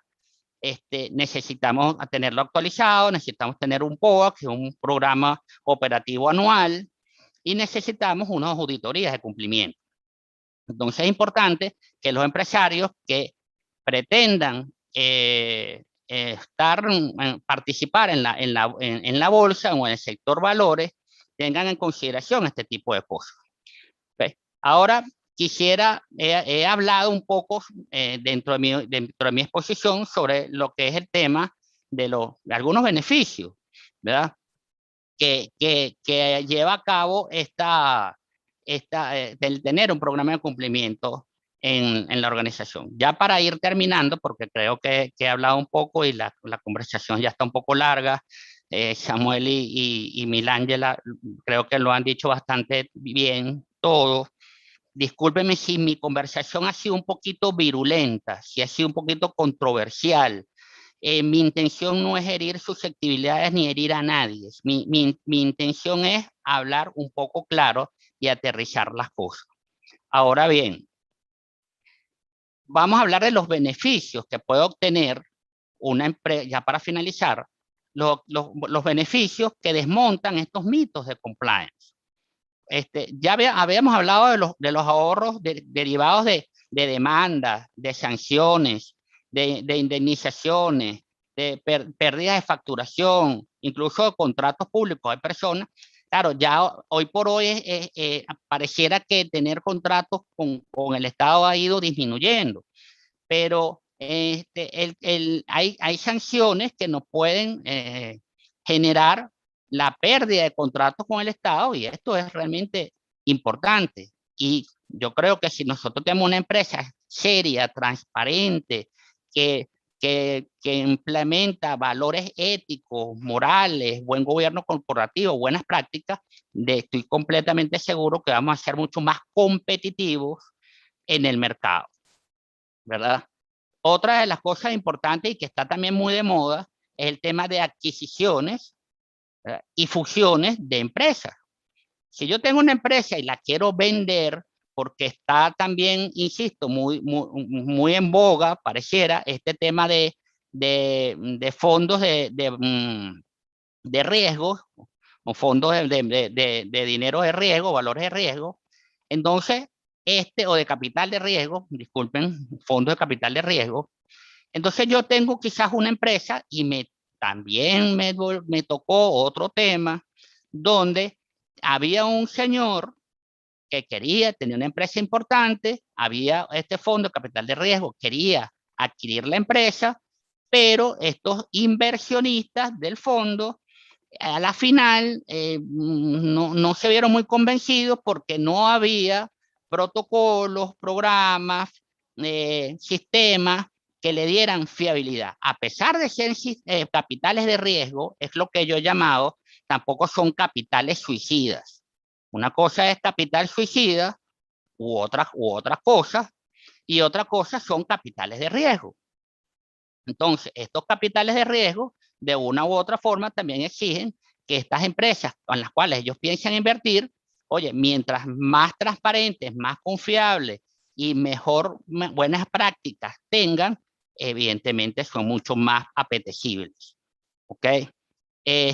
Otra cosa importante, que también lamentablemente, bueno, ha ido disminuyendo en el país, pero si nosotros tenemos una empresa, pero que sea igualmente, repito, disculpen si soy repetitivo y constante con esto, una empresa fiable, una empresa que tenga un programa de cumplimiento bien establecido, una empresa que tenga buenas prácticas corporativas, una empresa que tenga implementado un buen gobierno corporativo. Yo voy a una institución financiera a pedir un crédito o a agarrar una refinanciación de un crédito y voy a ser mucho más tomado en consideración que otra que no la tiene. ¿Ok? ¿Qué otro le puedo decir? Bueno, ya habíamos hablado de la transparencia, de la confianza que va a generar en nuestros socios de negocio, en nuestros proveedores, en nuestros propios clientes. Esa confianza que va a generar la empresa en todos estos terceros interesados que llaman stakeholders, ¿verdad? Nos va a dar mucho más réditos, nos va a dar muchos más beneficios que una empresa que sea un poco gris, un poco oscura. Bueno, yo creo que voy a ir terminando, voy a terminar con una frase que me gusta mucho de Martin Luther King, que es I have a dream, yo tengo un sueño, y mi sueño, disculpen una vez más, si insisto, no quise herir susceptibilidades de nadie, simplemente quiero hablar, aterrizar con la verdad y con mi experiencia de lo que a mí me ha sucedido, todo lo que se ha dicho anteriormente. El sueño es, señores, vamos a construir país todos juntos, vamos a generar un tejido empresarial importante. Aquí empresarios, la gran mayoría muy serios, muy trabajadores, empresas que tienen tercera y cuarta generación, personas muy preparadas, empresas de primer nivel, gente que quiere luchar por el país, pero vamos a hacer todos, a generar todos una cultura de cumplimiento, vamos a generar todos desde todos los ángulos una cultura de buenas prácticas, una cultura ética, una cultura de principios de buen gobierno corporativo, que realmente la competitividad sea una competitividad sana, una competitividad seria, que podamos rescatar la producción nacional, que podamos rescatar la calidad de nuestras empresas, que tenemos empresas maravillosas y extraordinarias en el país, y que todos juntos rememos hacia ese mismo sentido para poder hacer país, señores. Que tengan todos un mejor día posible y muchísimas gracias. Muchísimas gracias a Milángela, a Samuel y a Carlos, de verdad, por todas sus disertaciones súper interesantes, y creo que además es muy importante todos estos elementos que resaltan para nuestra audiencia, ¿no? En el chat, varios usuarios han escrito sus preguntas. Un par de ellos van dirigidas a Samuel. Adriana Morón pregunta que para quienes ya tengamos la matriz de riesgos corporativos iniciada y en proceso de gestión, bastará con incluir los riesgos asociados con el SFT, FPADM. Yo estoy leyendo las siglas como ella las escribió, y otros ilícitos. Y después, Pedro Gerlica, ustedes ven si quieren contestar todo en conjunto, ¿no? O si quieren dividirse las preguntas. Comenta si pueden ahondar un poco más sobre los proyectos que mencionó que están trabajando en materia de AML, extendiendo las regulaciones del sector empresarial. Esas estaban en el momento del derecho de palabra de Samuel. Y luego al final, Carlos, cuando estaba en el derecho de palabra Carlos Liendo, Carlos Murga preguntaba cuáles serían las recomendaciones en materia de compliance a fin de evitar riesgos de sanciones gubernamentales y demandas en contra de la empresa. Alguien preguntaba si este espacio está siendo grabado. Ustedes saben que si estamos transmitiendo a través del canal de YouTube, por lo general queda esta exposición allí para consumo luego de los que no pudieron acompañarnos en vivo. ¿Ok? Igual los invito a que estén pendientes de los videos que estamos montando constantemente en nuestras sesiones de comités. Están allí pues totalmente disponibles. Bueno, ahí están las preguntas que hasta ahora tenemos de la audiencia. Ustedes, bueno, según su criterio, pueden ir respondiendo. Bueno, a mí me gustaría abordar la pregunta de Adriana Morón, que ella pregunta que si bastará en la matriz de riesgo y en el proceso de gestión con incluir los riesgos asociados con legitimación de capitales, financiamiento al terrorismo y financiamiento a la proliferación de armas de destrucción masiva. Bueno, Adriana, mi respuesta es no. Como conversamos inicialmente, no solo basta con incluir en la matriz de riesgos la normativa regulatoria, la normativa legal. Mira, los riesgos pueden ser amplios y de repente no los estás viendo.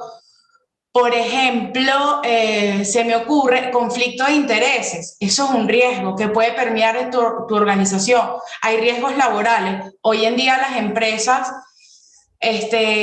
la normativa laboral la pasan a un segundo plano, generan contrataciones en detrimento de todo lo que establece el marco normativo, sacando la parte penal, y bueno, incluyendo también los compromisos éticos que tenga tu organización. Entonces, para cerrar, no bastaría con que solo enfoques tu matriz de riesgo con este tipo de delitos. O sea, te invito a que tomes en consideración las conductas éticas, que tomes en consideración los conflictos de intereses que puedan generarse, que vayas ampliando el panorama que pueda tener la organización, daños y perjuicios a terceros en ejecución de repente de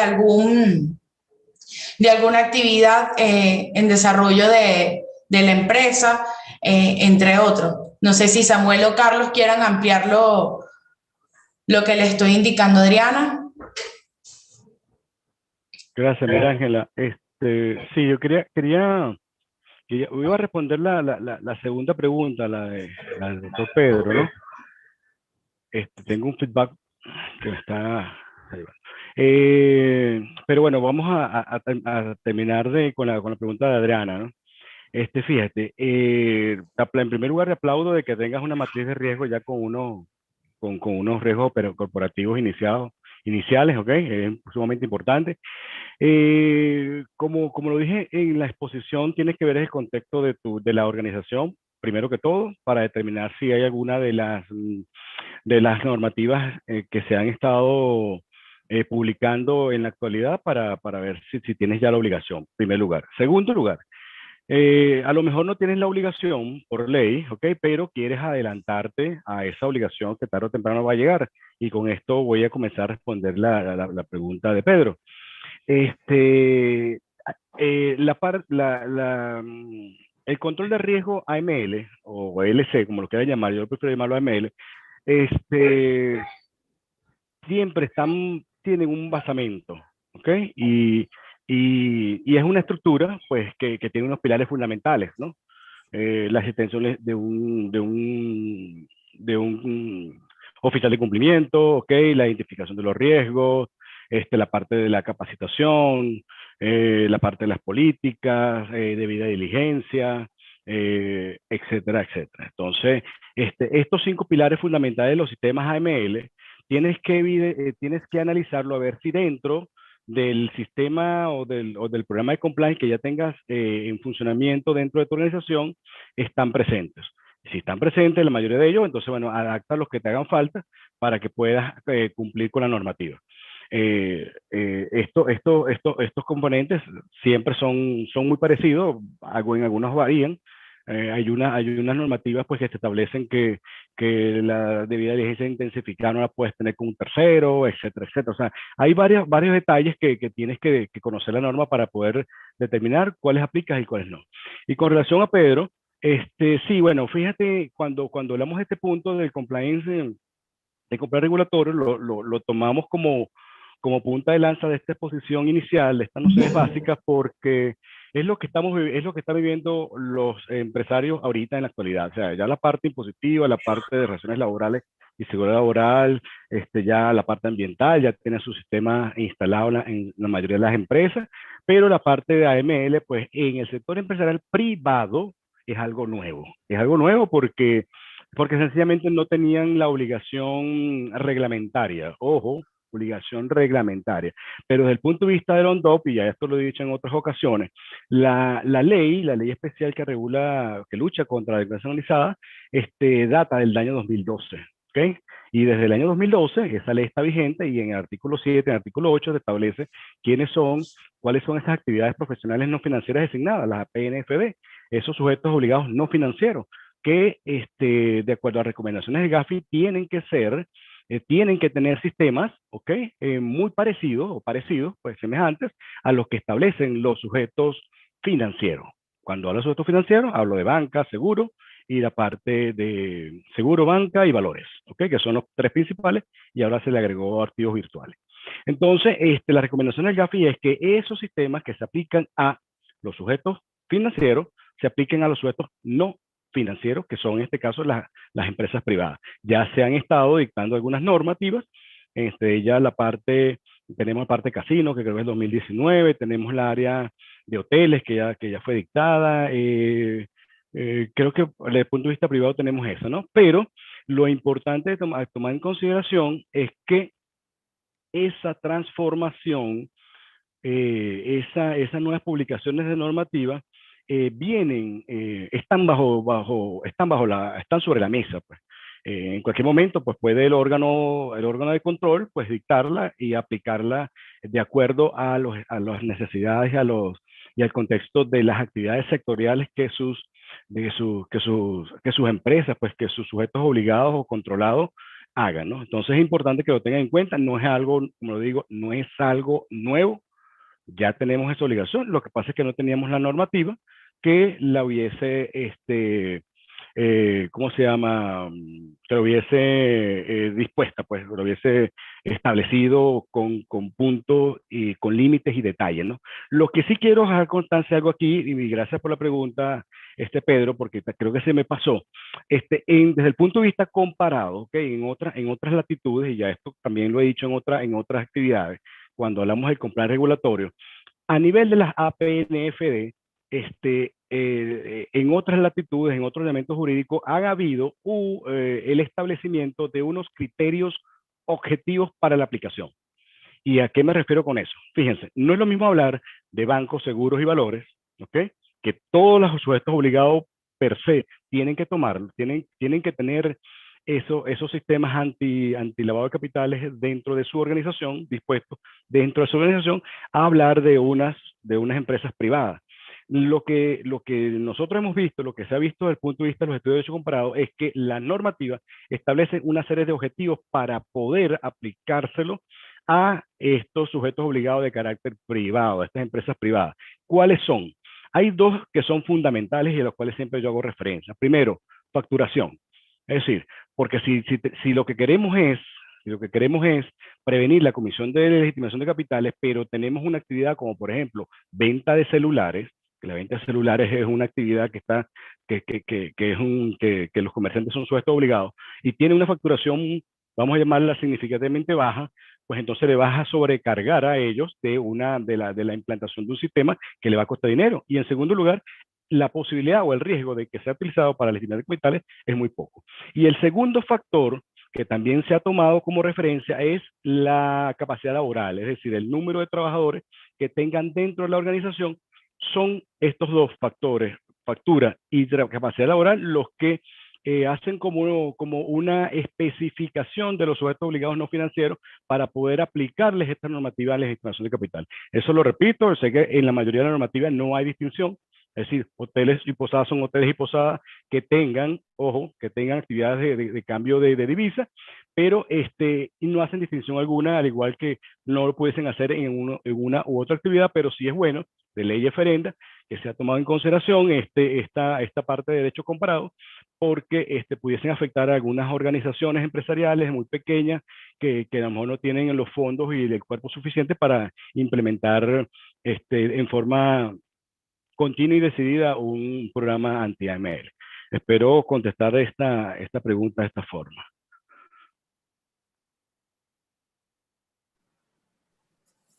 ¿Están, Adriana?